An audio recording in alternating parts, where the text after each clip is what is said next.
వాదవుడుగా ఉండేటువంటి మా అన్న మనందరి ఉప నియోజకవర్గ బడు బలహీన వర్గాల ఆశాజ్యోతి. ఇప్పుడు అన్న మంచి పొజిషన్ లో ఉండాల్సింది, ఇక అదృష్టం వరించలేదు, మరి ఏం జరిగిందో కానీ ఇప్పుడైనా సరే అన్న ఒక మంచి పొజిషన్ లో ఉండాలని మనందరి కూడా అక్కడ చేసుకోవాలని మనస్ఫూర్తిగా కోరుకుంటూ చివరిగా నిర్ధం భాస్కర్ గౌడ్ అన్నగారిని తన అమూల్యమైన సందేశాన్ని ఇవ్వాల్సిందిగా కోరుతా ఉన్నాం.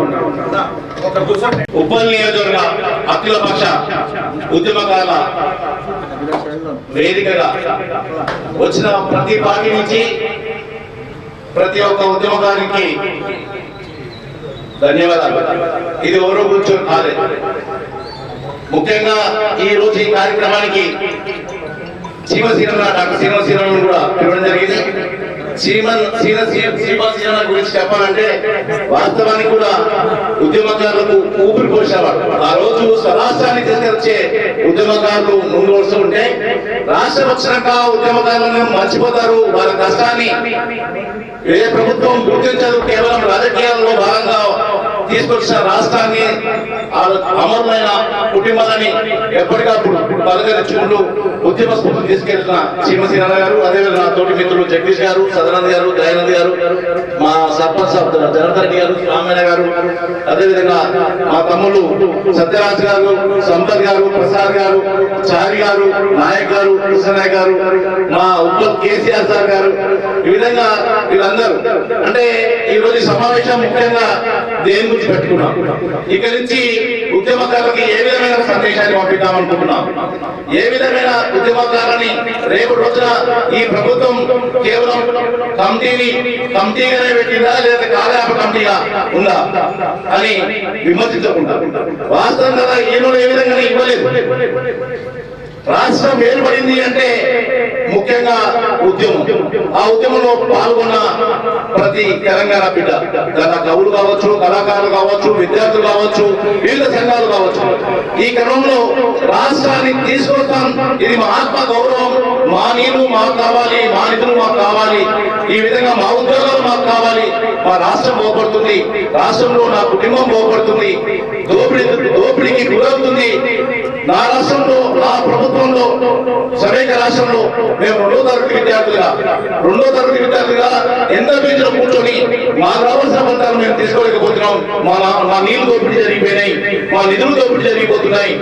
కాబట్టి ఈ రోజు మేము ఏ విధంగా సరే తెలంగాణ రాష్ట్రం తెచ్చుకున్నాని రాష్ట్రం ఏర్పాటుకు అమరులైన మా ప్రాణ త్యాగాలతోనైనా సరే రాష్ట్రం ఏర్పడుతుంది. ఈ ఉద్యమం ఆగొద్దు అని చనిపోయిన కుటుంబాలు ఉన్నాయి. వాస్తవానికి ఈ విషయం మనం మాట్లాడుతున్నప్పుడు నిజమైన ఉద్యమకారులకు రోమాలు నిలబడతాయి. ఎందుకంటే చిన్న మంటలేసినా, చిన్న నొప్పిలేస్తే అమ్మ అంటాం. వాళ్ళు రాష్ట్రం ఏర్పాటుకు కాల్చుకొని అమరులైన సందర్భంలో, కొందరు ఉరేసుకున్న సందర్భంలో, నడుస్తున్న రైలు వేగంతో పాటు ఎదురుగా పోయి రైలు పట్టాల మీద ప్రాణత్యాగాలు చేశారు అమరున్నారు. ఈ అమరులను మైమర్చినారు. రాష్ట్రం వచ్చింది, ప్రభుత్వాలు రాజకీయాలు పదులు పొందుతున్నారు. ఒక్కటి వారు విస్మరించారు. ఈ రాష్ట్రం ఏర్పడుకో ఈ తెలంగాణ బిడ్డలు కదా, ఈ అమరుల కుటుంబాలు కదా, ఈ ఉద్యమంలో పాల్గొన్న కవు కళాకారులు కదా, ఉద్యోగ సంఘాలు కదా. ముందుగా మనం రాష్ట్రంలో ఏమైనా మేలు చేయాలంటే ముందు వరుసలో ఈ కుటుంబాల గడపను ఆదుకోవాల్సింది. ఆ విశ్వాసం, ఆ విశ్వనీయత కోల్పోయి వారందరూ కూడా కేవలం ఉద్యమకారుల్ని పక్కన పెట్టేసి రాజకీయాలు చేశారు. దానికి ప్రతిఫలమే ఈ రోజు రాష్ట్రంలో ప్రభుత్వం, వేరే ప్రభుత్వం వచ్చింది. వచ్చిన ప్రభుత్వం రాకముందు ఉద్యమకారులందరూ కూడా ఐక్యత చేసుకుంది. ఇదే రేవంత్ రెడ్డి గారు, మీకు మేమున్నాం, మీరు లేకపోతే రాష్ట్రం లేదు, మీకు రాష్ట్రం లేకపోతే మా ప్రభుత్వం రాగానే మీ అందరూ కూడా మేలు చేస్తాం అని 4 హామీలు ఇచ్చిండ్రు. హామీలుగానే 2.5 సంవత్సరాలైన ఒక కమిటీ వేసింది.